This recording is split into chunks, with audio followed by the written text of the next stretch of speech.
Welcome back to Huffler Garage. So today we're in need of a outboard motor stand for all of our Hankai engines. So we've got some pallet wood and some wood from an old table that we've broken down, and we're going to show you how to build that with the miter saw. We got a sail saw and a drill, and we're just going to piece this together and show you our design.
We finally got this put together, our outboard stand, and as far as we did the structure here, in the uprights we screwed in from the bottom.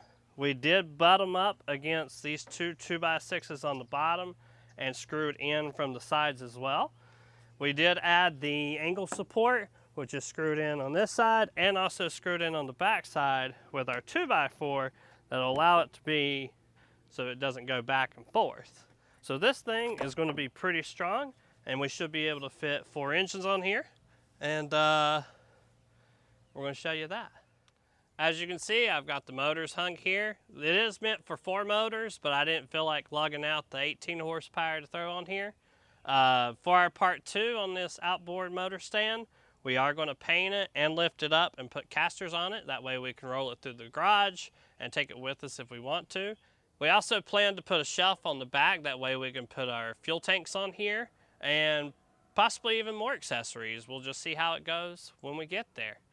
If you like what you see, like and subscribe and follow us for part 2.